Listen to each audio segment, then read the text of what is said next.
Adapun topik hari ini adalah peran steroid topikal dan cuci hidung pada masa pandemi, di mana kita akan mengetengahkan pembicara, yaitu yang pertama adalah Dr. Yohan Levia Mahdi SP THTKL Konsultan FICS dengan topik peranan nasal salin dan intranasal steroid pada anosmia di masa pandemi. Jadi sedikit saya bacakan CV dari Dr. Yohan. Dr. Yohan adalah dokter spesialis THTKL di mana lulus pada tahun 2010 ya dari Universitas Sriwijaya, kemudian mendapat gelar sebagai spesialis konsultan rinologi dari Kolegium pada tahun 2017, di mana kita lihat Dr. Yohan sudah begitu banyak ikut kursus di dalam maupun di luar negeri, yang kita lihat ya mulai dari di Manila, di Malaysia, ya kemudian banyak lagi yang bisa dilihat di screen ya untuk memperpendek waktu. Jadi saya persilahkan pada Dr. Yohan untuk dapat menyampaikan materinya, dan juga pada partisipan yang ingin bertanya ataupun komentar bisa ditulis di kolom chat ya. Tadi lupa ya Dr. Bram ngomongnya ya. Ya, oh, iya, dokter. Jadi nggak apa-apa. Jadi saya persilahkan Dr. Yohan.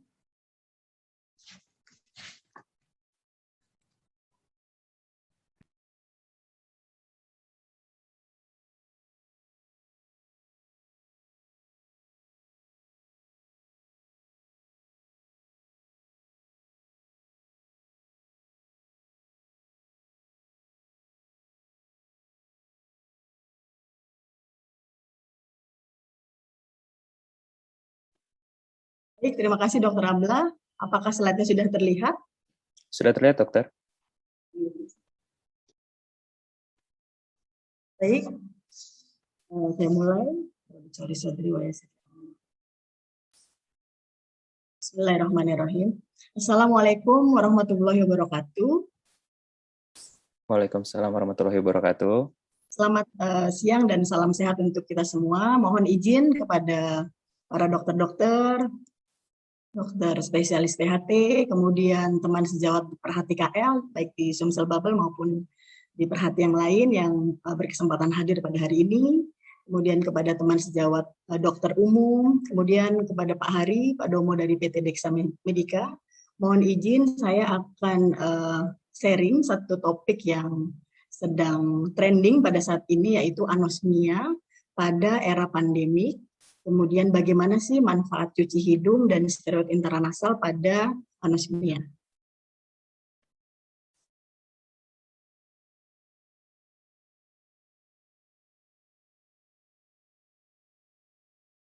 Ya, baik, apakah sudah berubah? Sudah, dokter, sudah berubah, dok. Baik, apa itu anosmia? Kemudian bagaimana peran cuci hidung terhadap anosmia? Kemudian bagaimana peranan atau kerja steroid topikal pada anosmia? Mungkin akan kita bahas insya Allah di slide-slide berikut. Kalau kita lihat di sini, ya, penciuman itu merupakan organ sensori neural yang tertua pada mamalia, sehingga kita mengenal sebagai nervus olfactorius sebagai nervus cranialis pertama.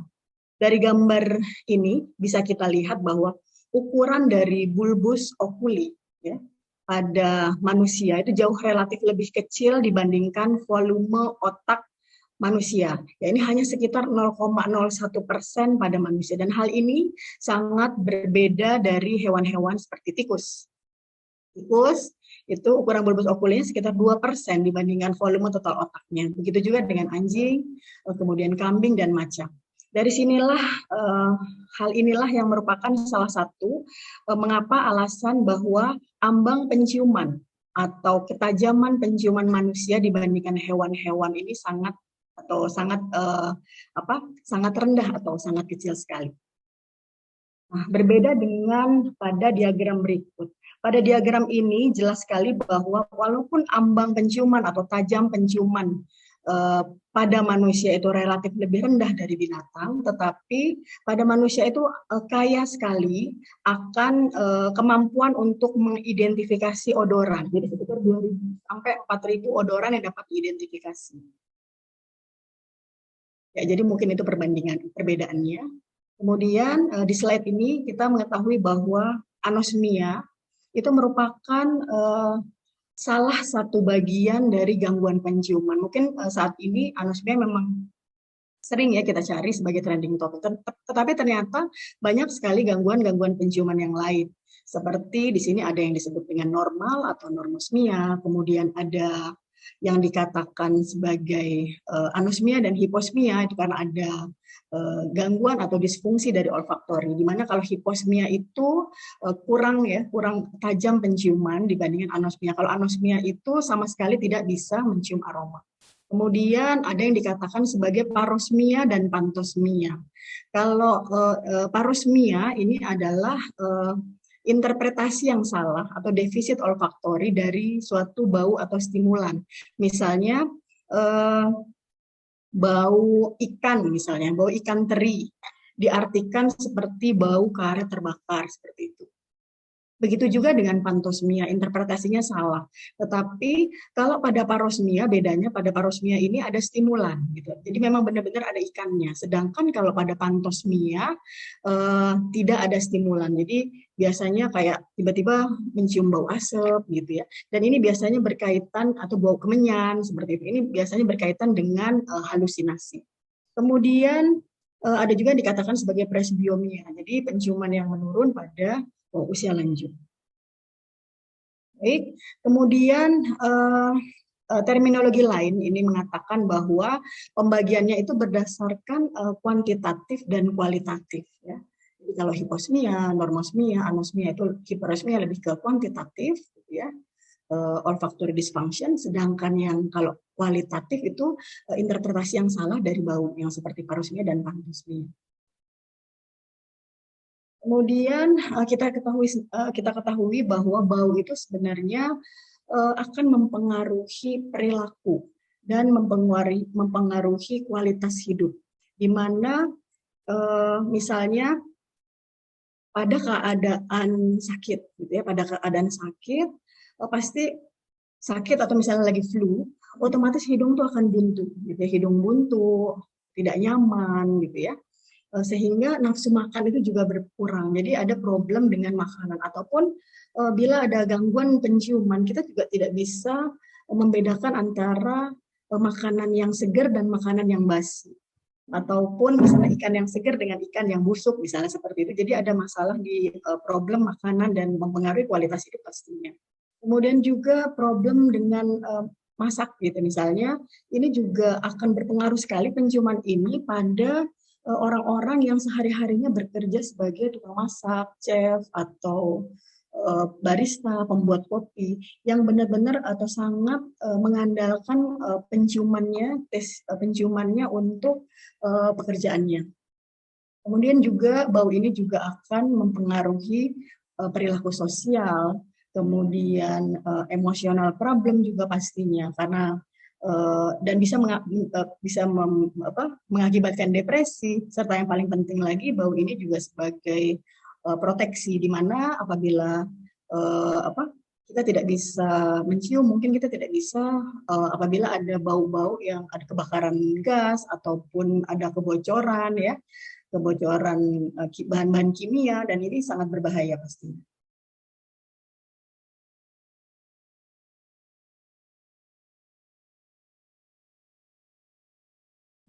Apakah anosmia itu merupakan penyakit yang baru? Jadi memang pada saat pandemik ini anosmia merupakan rating yang cukup tinggi ya, trending topic selain dari gejala-gejala yang berhubungan dengan COVID-19. Tapi bagaimana sebelum pandemi? Apakah ada anosmia? Ternyata memang sebelum pandemi itu anosmia sudah ada ya, sudah sekitar 10-20% sebelum pandemik. Apalagi kita sebagai dokter THT ya, yang berhubungan dengan hidung, divisi rinologi, itu sering sekali menemukan pasien-pasien dengan keluhan anosmia. Dan ini juga diutarakan di literatur ya bahwa hanya sekitar 10-20% pasien-pasien yang datang dengan anosmia, yang dimana penyebabnya yang paling tinggi adalah infeksi saluran nafas, trauma kepala, dan penyakit-penyakit degeneratif.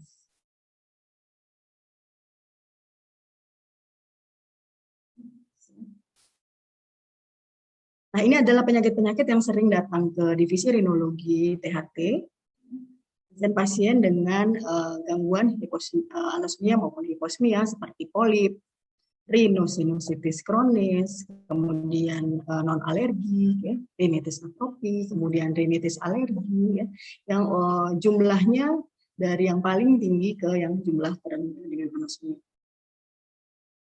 Kemudian, sebelum kita membahas lebih dalam tentang anosmia, ada dua hal penting sebenarnya yang akan saya ceritakan di sini, yaitu yang pertama tentang transportasi mukosiliar dan fungsi penghidu itu sendiri. Baik, saya akan menerangkan dari yang mucociliar clearance atau transportasi mukosiliar. Jadi memang sebenarnya transportasi mukosiliar hidung ini bergerak secara aktif. Dan hal ini sangat penting untuk terjadinya suatu keseimbangan dan kesehatan dalam tubuh. Sistem pertahanan mukosiliar hidung ini diperankan oleh suatu aparatus namanya mukosiliar yang merupakan kerja gabungan dari kelenjar mukus dan lapisan epitel, dalam hal ini adalah silia. Jadi kalau kita lihat di sini, pada saat kita bernafas gitu ya, melakukan respirasi, inspirasi, nanti bakteri ataupun virus, kemudian partikel debu, debris itu akan masuk ke dalam hidung. Nanti yang ukurannya lebih besar dari 5 mikron itu akan tertahan pada rambut-rambut hidung, sedangkan yang kurang dari 5 mikron itu akan terinspirasi masuk ke dalam hidung, menempel pada mukosa hidung. Nah, di mukosa hidung ini ada yang dinamakan dengan mukos blanket atau selaput lendir.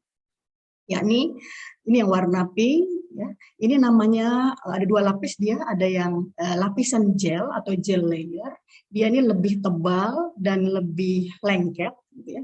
Kemudian ada lapisan di bawahnya yaitu lapisan sol atau lapisan perisiliar, dia ini lebih tipis dan kurang lengket, di mana pada lapisan sol ini terdapat epitel-epitel pernafasan dan ada silia-silia di sini. Ini gambar yang lebih besarnya. Jadi biasanya ketebalan lapisan sol ini akan mempengaruhi integritas dari silia. Pada saat bakteri atau debris menempel pada si lapisan gel yang lengket ini, ya, nanti di sini akan ada suatu proses. Mungkin saya akan kasih lihat, ini ada video dari Dr. Stanislaw. Apakah bergerak ininya videonya? Bergerak, dokter. Baik.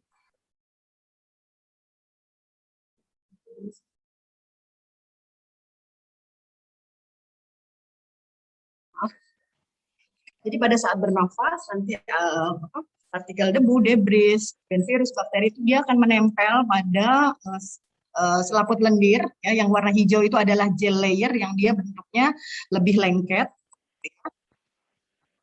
Di situ merupakan suatu jebakan itu bagi debris, debu dan sebagainya. Kemudian di lapisan bawahnya itu yang warna biru tadi itu adalah sol layer.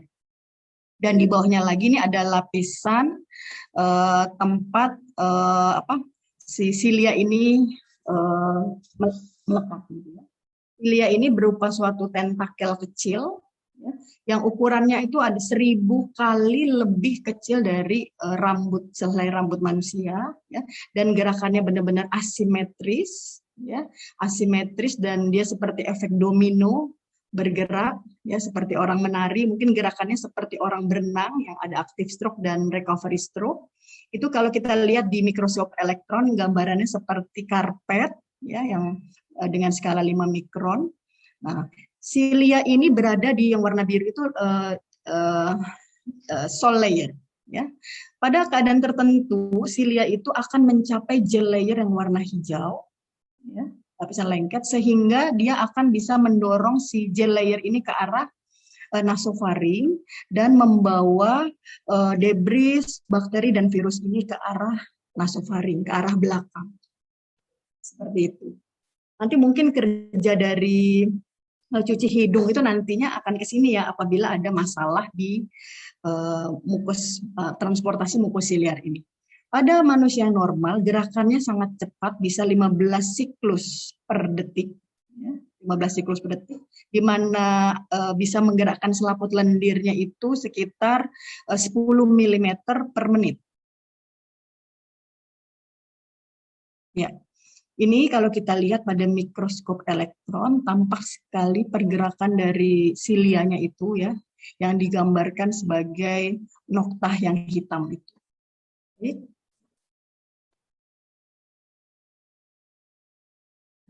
Kemudian saya akan menjelaskan yang kedua yang tidak kalah pentingnya dari transportasi mukosiliar adalah fungsi penciuman.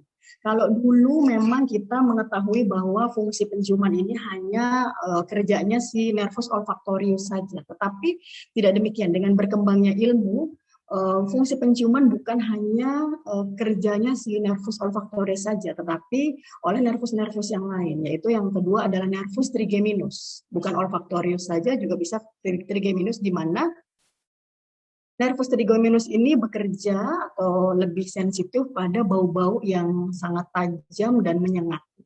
Kemudian ada lagi yang disebut dengan nervus glossopharyngeus dan nervus vagus ya.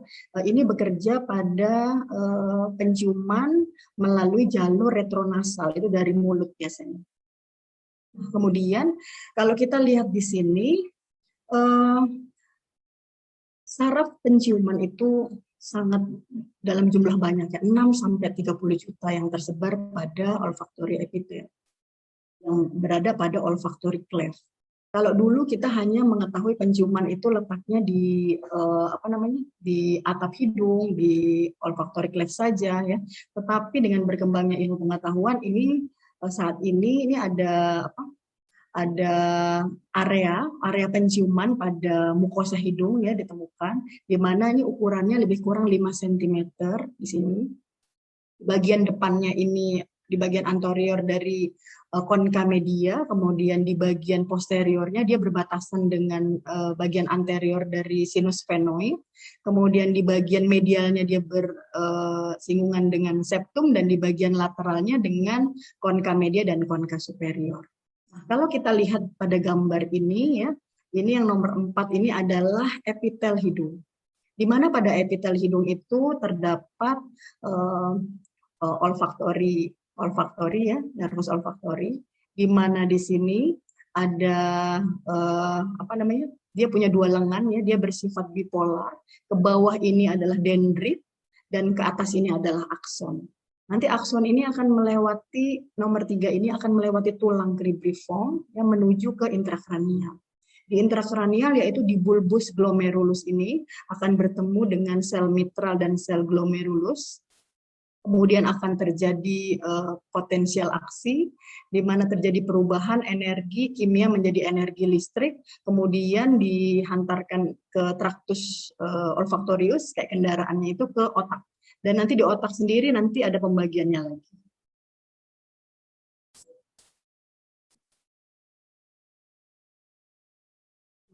Kalau kita lihat di sini, sebenarnya yang bertanggung jawab pada penciuman itu bukan hanya sel olfaktori saja, tetapi ada 4 sel yang lain yang membantu. Jadi kalau kita lihat di gambar sini,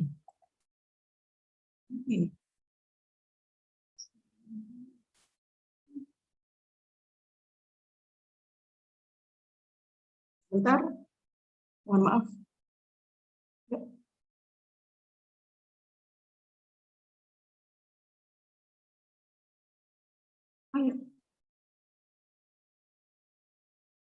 Kalau kita lihat di sini ya, pada gambar kalau kita lihat di sini, ini yang warna merah ini adalah saraf olfaktorius, yang warna merah ini. Ya. Bukan hanya kerja si saraf olfaktorius ini saja, tetapi yang kedua itu ada dibantu oleh sel supporting atau sel sustentikular. Ya, sel pendukung, di mana sel pendukung ini dia akan memberikan support baik itu metabolik, fisikal, nutrisi kepada si sel olfaktorius tadi yang warna merah, sehingga bisa bekerja dengan baik. Nah, masalahnya pada sel sustentakuler ini terdapat sitokrom P450 yang tinggi, dan disinilah banyak sekali S2 reseptor, ya, terutama pada COVID-19. Ya. Ini banyak sekali pada sel sustentakuler atau supporting cell ini banyak sekali S2 reseptor di sini, sehingga bisa saja mengakibatkan gangguan ya kalau pada anosmia pada COVID.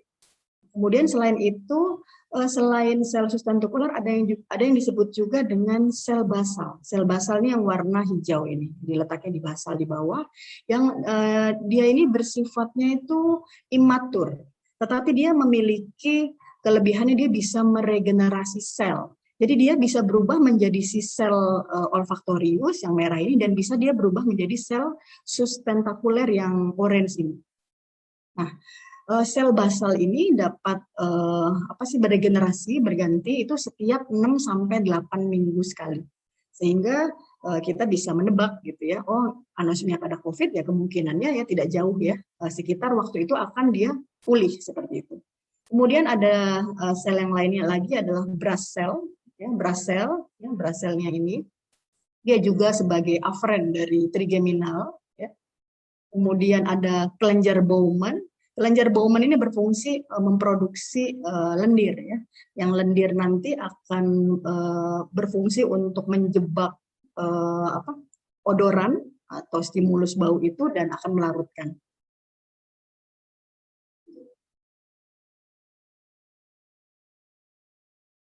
Baik. Kemudian kita lihat dari sini ya, sedikit tentang fisiologi. Kalau kita lihat di sini, jadi memang odoran itu nanti bau itu ya, stimulus bau itu akan ditangkap oleh dendrit. Ya, kemudian setelah ditangkap oleh dendrit, kemudian yang letaknya di mukus ya, kemudian nanti, nah ini gambar ini ada odoran ditangkap oleh dendrit, nanti kemudian ditangkap oleh reseptor olfaktori G protein, ya, dia akan terbuka sehingga mengaktifkan kanal ATP-CAMP, ya, sehingga terjadi suatu proses kimia dan listrik di sini, kemudian diteruskan ke sel body, dari sel body nanti ke akson, yang tadi saya sudah jelaskan di depan, dari akson itu ke atas ya, akson itu letaknya di cribriform plate, kemudian dari akson ke olfactory bulb, nanti ketemu dengan sel mitral dan sel glomerulus, ya, kemudian nanti diteruskan ke tractus olfactorius yang bilateral, di mana di sana nanti akan sampai pada primer dan sekunder dari otak ya. Di otak itu dibagi lagi menjadi dua ya. Ada yang primer olfactory cortex, yang letaknya di piriform dan periamigdaloid gitu ya. Kemudian nanti yang sekunder dan tersier di otak itu akan ke area hipokampus, parahipokampus dan lain-lainnya, sehingga sistem limbik ya, sehingga kenapa penciuman itu berkaitan dengan emosi itu di situ, berkaitan dengan memori, artinya kita sudah pernah mengenal bau sebelumnya dan misalnya pun hilang, dia ada memori ya untuk mengingat kembali.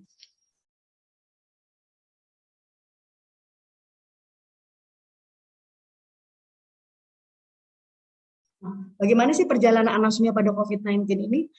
Kita ketahui bahwa sejak Desember 2019, COVID-19 pertama kali diidentifikasi ya, kemudian di Februari 2020 ya terjadi peningkatan pasien-pasien dengan anosmia itu dilaporkan, kemudian di Maret 2020 ya kita sama-sama tahu CDC juga melaporkan bahwa suatu tanda COVID adalah kehilangan penciuman dan pengecapan.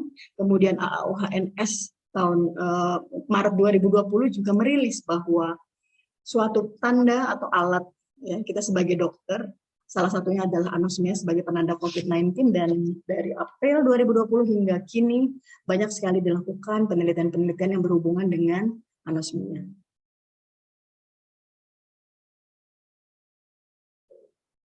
Bagaimana kita bisa mencium? Indera penciuman manusia itu dapat mendeteksi 2.000 sampai 4.000 bau yang berbeda, di mana deteksi bau itu akan diuraikan menjadi komponen-komponen. Banyak sekali ya yang diterima oleh reseptor yang sesuai dan ditangkap oleh ujung sila reseptor penciuman. Jalur penciuman itu bisa dengan dua jalur, yaitu jalur ortonasal itu dari hidung ya, ke pusat penciuman tadi. Bisa juga retronasal itu dari mulut ke nasofaring itu ke organ penciuman. Nah, ini kita lihat ortonasal. Pada saat kita melakukan pernafasan, inspirasi, ya, bau atau odoran itu akan terhirup ke dalam hidung. Kemudian nanti akan difiltrasi di sana, kemudian nanti akan menempel pada mukosa hidung, selaput lendir, kemudian ada sel-sel epitel olfaktorius, kemudian nanti akan ketemu yang namanya dendrit, ini dendrit gitu ya. Jadi dendrit ini benar-benar terbenam pada sekret, gitu ya.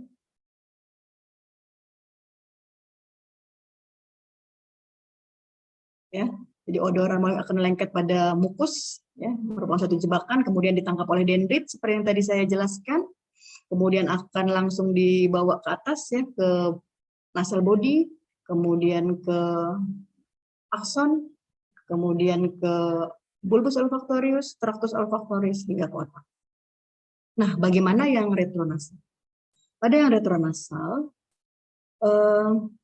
jalur penciumannya itu melalui mulut, dipengaruhi oleh nervus glossopharyngeus dan nervus vagus, di mana nanti ada suatu proses pada saat mengunyah makanan, keluaran saliva, sewing, swallowing, kemudian timbul rasa, pengecapan, langsung itu diarahkan ke atas, ke olfaktoris dan ke bulbus dan ke otak.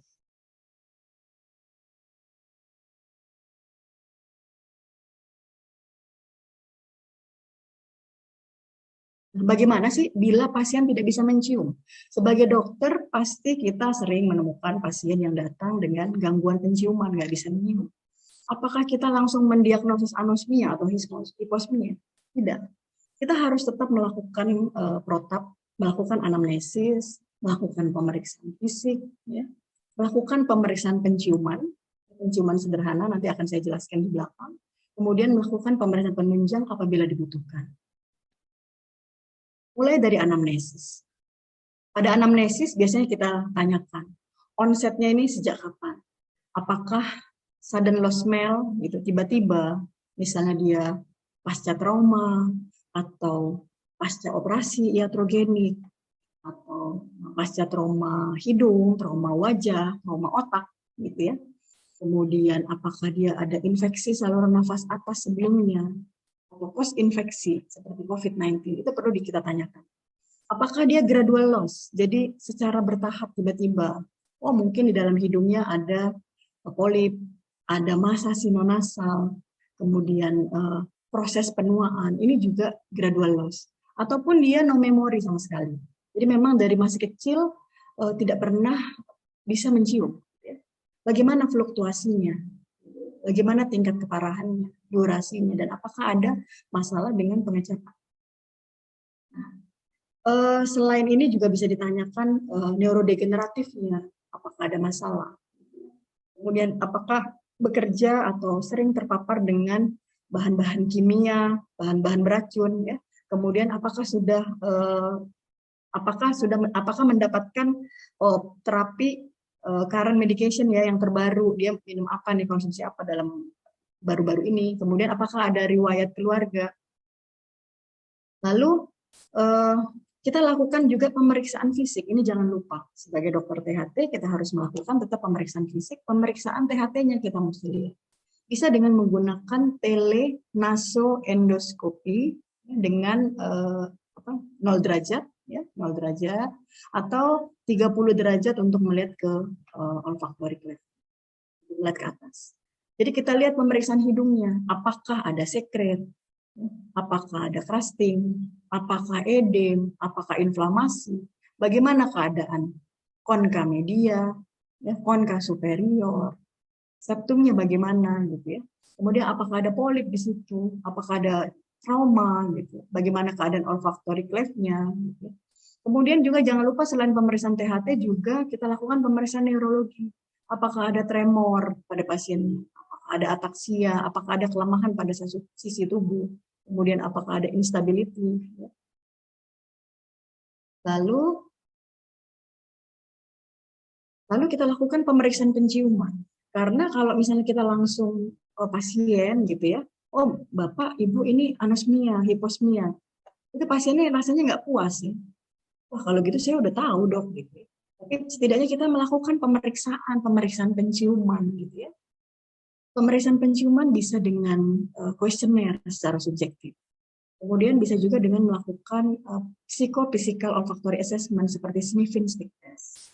Walaupun ini agak susah ya, kami saja di KSMTHT RSMH ya, untuk divisi rinologi ini waktu itu sudah pernah punya, tapi karena ada masa kadaluarsa hanya 1 tahun, jadi memang kalau nggak dipakai dia cepat expired.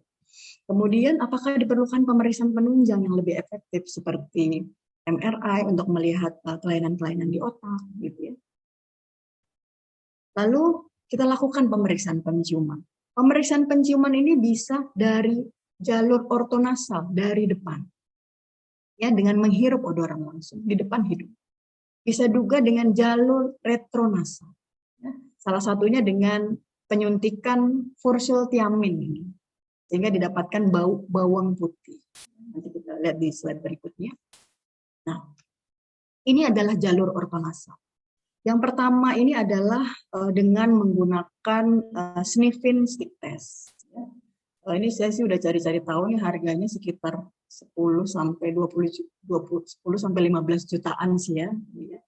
Karena memang prosedurnya itu agak sulit kalau untuk masuk rumah sakit pemerintah, jadi memang agak terhambat di situ.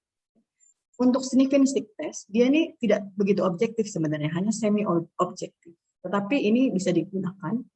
Ini untuk menilai ambang atau tajam penciuman. Jadi di mana nanti dia ini ada spidol. Dia ada 3 spidol yang mengandung PEA yang diberikan kepada pasien gitu ya dengan menutup mata. Jadi itu untuk ambang penciuman. Kemudian identifikasi itu ada 16 spidol dengan bau-bau yang beraneka ragam yang sebelumnya itu pasien itu sudah pernah dicobain dulu bau. Sehingga pada saat dilakukan tes dengan ditutup mata itu benar-benar bisa mengidentifikasi dengan mengandalkan memori. Kemudian yang ketiga adalah diskriminasi. Pada diskriminasi ini juga menggunakan spidol, 3 spidol, di mana kita mencari satu bau yang paling beda dibandingkan dua bau. Jadi ada 3 spidol, kita cari satu spidol yang baunya lebih beda dibandingkan 2. Ya. Dan nanti hasilnya ada anosmia, hiposmia, dan normosmia. Sayangnya kami ini sniffing stick testnya sudah expired, jadi sehingga tidak bisa kita lakukan. Nah, yang lebih murah meriah keren itu ada uji penciuman atau uji penghidu alkohol atau UPA. Ya. Uji penghidu alkohol atau UPA ini dia ini untuk menguji nervus trigeminus karena baunya menyengat dan tajam, gitu, dan untuk menguji nervus olfactorius tentunya. Ini cepat terpercaya. Jadi cukup dengan menggunakan swab alkohol ini ya, kertas alkohol ini yang dibuka ya. Kemudian sebelumnya kita tesin dulu, kita cobain. Oh ini baunya seperti ini. Ya.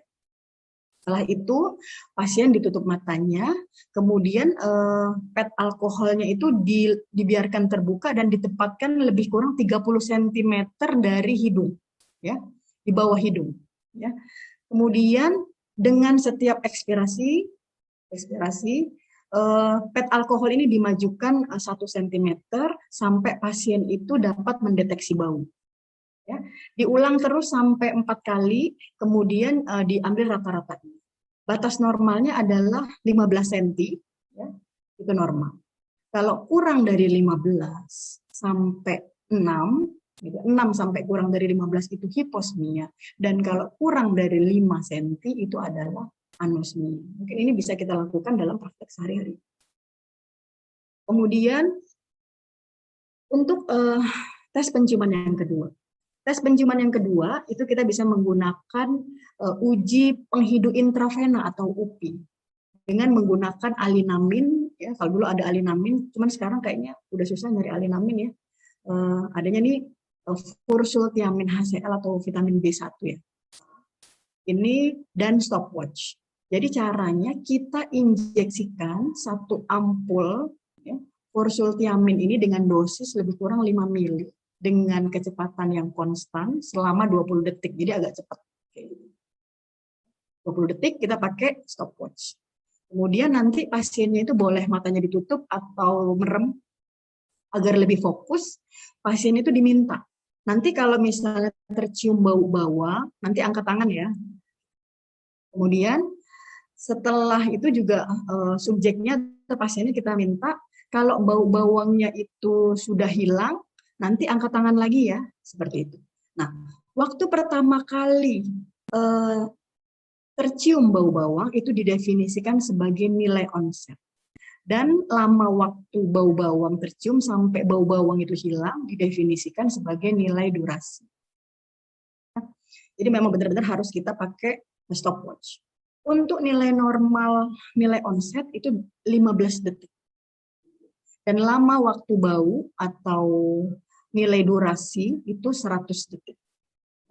Itu memang nanti ada penilaiannya lagi. Bisa dinilai apakah dia anosmianya karena konduksi dan sensori.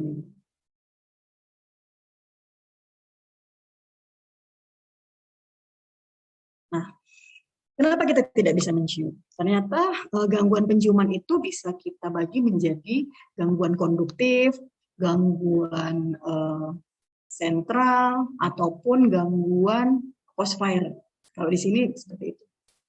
Tetapi ada juga yang membagi menjadi 3, yaitu gangguan konduktif, gangguan sensori neural, dan gangguan sentral. Nah, apakah anosmia ini bisa sembuh? Jadi memang dari literatur yang kita baca, kemudian dari pasien-pasien, dari pemeriksaan klinis sehari-hari, ya, ternyata memang pada anosmia pada COVID, ini pemulihannya penuh. 20-90% tidak menimbulkan kerusakan. Jadi waktu pemulihannya itu rata-rata ya 10-20 hari. Di mana yang menetap atau tidak kembali itu sekitar 10-20%. Kemudian bagaimana sih bila anosmianya ini menetap? Bila anosmia menetap, sebagai dokter, kita menyarankan atau menganjurkan untuk latihan penciuman, latihan mencium atau olfactory training dengan mencium bau-bau, 4 bau-bau yang dasar, basic, seperti bunga mawar, lemon, cengkeh, dan eukaliptus atau minyak kayu putih, atau mint bisa juga. Masing-masing kita latih 2 kali sehari, ya, selama 20 detik, pagi sore, selama 3 bulan. Kemudian kita sarankan ke pasien untuk tetap menggunakan steroid topikal dan cuci hidung pasti. Dan dianjurkan untuk kontrol ke dokter setiap bulan ya untuk dilakukan pemeriksaan penghidu. Jadi nanti biasanya kelihatan tuh grafiknya. Dengan menggunakan tes penciuman sederhana tadi, UPA dan UPI.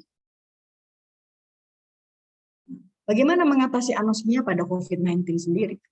Tata laksana tetap mengikuti tata laksana utama yaitu COVID-19. Dan untuk anosmianya sendiri, kita memerlukan cuci hidung menggunakan larutan NaCl 0,9%, kemudian seawater, dan untuk antiinflamasinya adalah kortikosteroid topikal. Bila kita lihat di sini, mungkin kita semua sama-sama tahu bahwa peranan dari cuci hidung itu sangat-sangat penting, bukan hanya pada pasien-pasien dengan inflamasi hidung, tetapi juga pada pasien-pasien normal bisa dilakukan untuk sebagai pencegahan. Selain untuk mengurangi viral shedding, gitu, juga memperbaiki transportasi mukosiliar, ya, pembersihan mukosiliar yang saya sudah jelaskan di slide sebelumnya. Dan ini juga cuci hidung ini juga signifikan ya dari penelitian-penelitian ya, dibandingkan yang tanpa cuci hidung. Selain mengurangi gejala hidung, mengurangi durasinya pastinya, mengurangi angka konsumsi obat, dan berefek pada cost effectiveness. Nah, manfaat cuci hidung sendiri ya, selain untuk membersihkan dari mediator penyebab radang, ya, juga membersihkan, mengencerkan lendir, ya, memperbaiki transportasi atau fungsi mukus siliar, ya, mengurangi inflamasi pasti, dan mencegah berkumpulnya bakteri, mendorong ke belakang sehingga nanti di nasofaring nanti ada refleks batuk ataupun tertelan. Nah, alat dan bahan untuk cuci hidung biasanya bisa menggunakan dua sediaan. Yang pertama adalah larutan NaCl yang fisiologis. Di sini peranannya itu lebih kepada volume, seperti itu, lebih kepada volume. Jadi memang kalau untuk volume kita lebih menggunakan yang larutan NaCl yang fisiologis ya, yang 0,9%. Karena kita menggunakan volume minimal itu 10 cc, ya, 10 cc kanan dan 10 cc kiri. Kemudian ada sediaan lain, seawater, dengan garam dan trace element kelebihannya di sini, karena dia bukan hanya membersihkan hidung, tetapi dia lebih kepada efek melembabkan atau humidifikasi. Nah, bila kita lihat di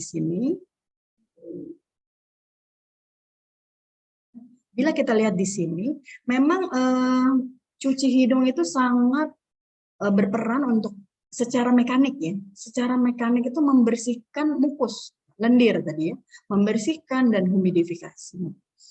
Dan secara in vitro dari penelitian bahwa salin itu juga bisa mengurangi produksi dan merilis interleukin 8 sehingga yang dilakukan oleh epitel pernafasan, sehingga otomatis juga akan menurunkan inflamasi. Mengembalikan kemampuan untuk filtrasi, filter, dan barier, sehingga silianya jadi lebih mobile dengan cuci hidung ini. Jadi lebih elastis. Kemudian juga kelebihan dari seawater ya, itu adalah selain membersihkan dan humidifikasi, dia memiliki komponen atau elemen garam dan trace element yang membantu untuk regenerasi dan memperbarui sel, seluler renewal, terutama yang sel-sel yang sakit.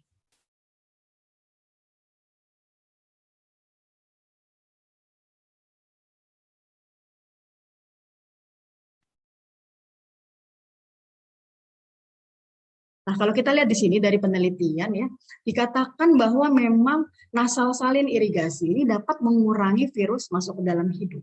Dan nasal salin ini juga mencegah, mengontrol masuk virus yang menyebabkan infeksi saluran nafas, termasuk COVID-19.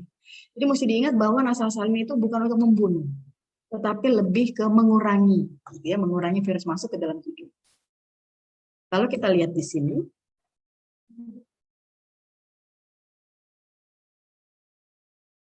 ya.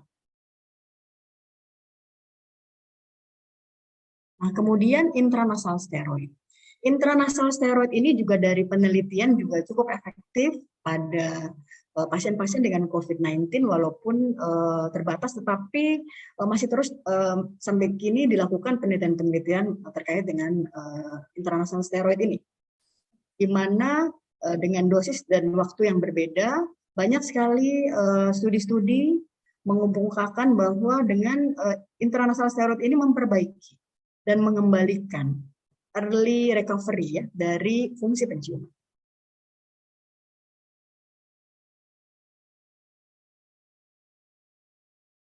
Ini kita lihat di sini. Jadi mengapa sih intranasal steroid ini diperlukan dan direferensikan? Kalau kita lihat di sini, intranasal steroid ini benar-benar dia mensupresi inflamasi termasuk COVID-19 sendiri. Tetapi memang dia sparing enough dengan imun respon pada airway epithelium.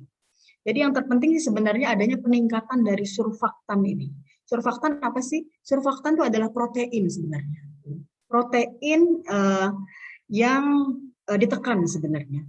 Dia protein yang merupakan batas antara lapisan gel dan lapisan sol ya pada mukus atau lendir. Jadi ternyata protein yang ditekan produksinya oleh si virus COVID-19 ini.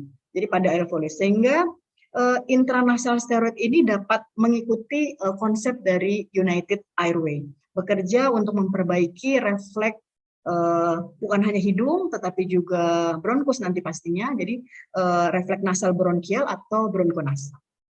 Jadi dan satu lagi memang dia selain memperbaiki fungsi ventilasi juga dan perfusi nantinya si steroid ini, dia juga mampu meningkatkan kemampuan untuk memfagositosis makrofag alveolar.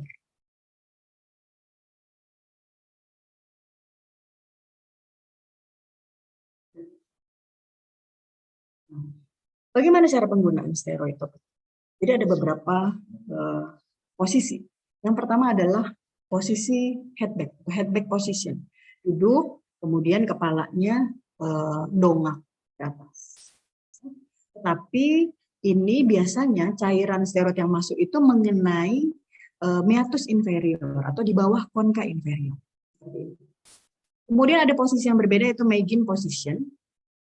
Dengan posisi tidur terlentang, kemudian kepala menggantung di ujung tempat tidur, tengadah, kemudian diteteskan. Biasanya pada posisi ini, cairannya akan masuk ke antara konka inferior dengan konka media, itu meatus media. Sehingga ini bagus sekali kalau kita gunakan pada pasien-pasien dengan rhinosinusitis. Kemudian, yang ketiga adalah Mecca position, seperti posisi bersujud. Ini juga sama, ya, di mana ini juga yang dikenakan adalah meatus inferior. Jadi antara konka media dan konka inferior dan konka media. Dan yang terakhir adalah kaiteki position. Di mana pada kaiteki position ini tidur miring gitu ya. Kemudian sekitar 20-30 derajat ya. Kemudian kepalanya didongakkan 40 derajat sehingga diharapkan ditetesin, waktu ditetesin dia nih akan ngalir. Ya, cairannya akan ngalir ke septum hingga tercapai daerah olfaktorius. Dan ini menurut saya dan menurut literatur juga baik digunakan untuk pasien-pasien anosmia.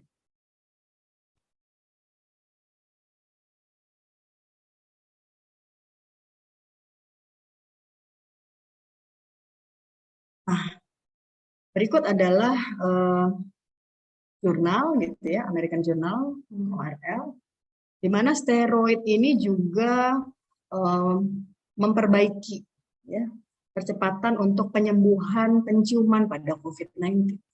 Jadi kalau kita lihat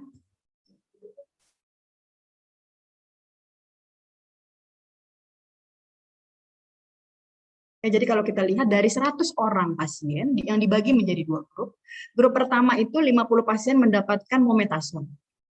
1 kali sehari, 2 semprot kanan, 2 semprot kiri selama 3 minggu dan dibantu dengan latihan penciuman. Dibandingkan dengan grup kedua ini ada 50 pasien ya. Tanpa steroid topikal, hanya latihan penciuman saja, ternyata didapatkan bahwa di grup 1 secara signifikan ini terjadi recovery yang komplit untuk penciuman ya setelah 3 minggu dibandingkan kontrol. Kemudian juga di literatur yang berbeda dikatakan bahwa mometasone ini juga terapi untuk pasien-pasien dengan COVID-19 dengan gangguan penciuman, di mana didapatkan dari 80 pasien ada 2 grup. Pada grup pertama 40 pasien diberikan steroid topikal ya, 2 kali sehari selama 4 minggu dan dengan latihan penciuman. Kemudian 40 pasien lain tidak diberikan steroid topikal, hanya cuci hidung saja dan dikasih 2 kali sehari dengan latihan penciuman. Ternyata cukup signifikan. Pada grup pertama terdapat 19 pasien yang kembali normal penciuman dibandingkan grup yang kontrol. Kemudian ada literatur berbeda juga tentang penggunaan steroid ini.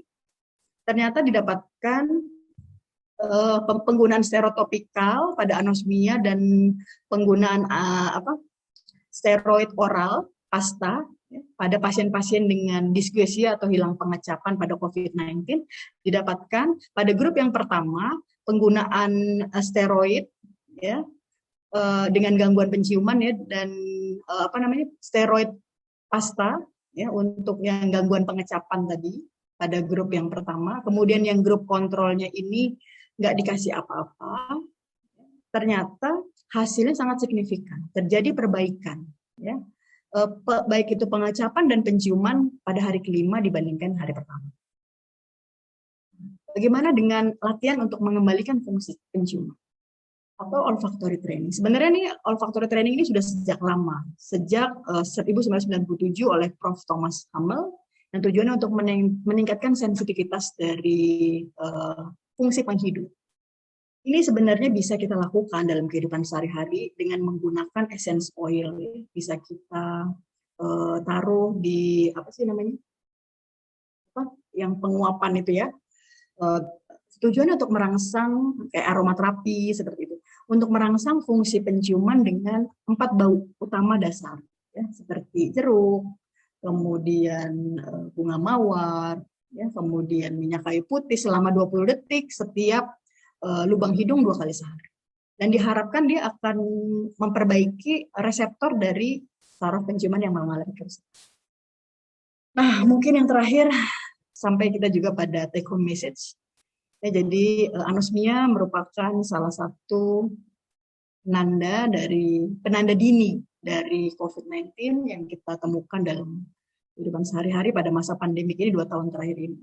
Dan kami merekomendasikan dan berdasarkan literatur juga bahwa cuci hidung dan stereotopikal ini sangat baik, ya, sangat berperan baik untuk mempercepat pemulihan dan penyembuhan dari anosmia. Demikian, terima kasih atas perhatiannya. Ini adalah foto kami di Perhati KL Sumsel. Ini tepat hampir 2 tahun ya. Ini Maret 2020 kalau nggak salah. Ini Maret 2020 kita masih belum pakai masker, semua masih happy banget kayaknya nih. Dan mungkin di sini ada lambang, di sini ada lambang hidung dan lidah. Ini saya dapatkan dari Kodirino ya, dari Dr. Sonson, bahwa semenjak pandemik ini, ya, tanggal 14 September diperingati sebagai World Taste and Smell Day, ya, jadi hari pengecapan dan penciuman sedunia, ya, di mana selama 2 tahun terakhir ini banyak sekali kasus-kasus dengan hilang pengecapan, hilang penciuman, dan selama 2 tahun terakhir ini banyak sekali dilakukan penelitian-penelitian yang berhubungan dengan pengecapan dan penciuman. Sekian, terima kasih. Saya akhiri dengan alhamdulillah, wassalamualaikum warahmatullahi wabarakatuh. Waalaikumsalam warahmatullahi wabarakatuh. Terima kasih Dr. Yohan yang sudah kita dengarkan bersama, begitu informatifnya dan begitu jelas daripada presentasi yang sudah disampaikan.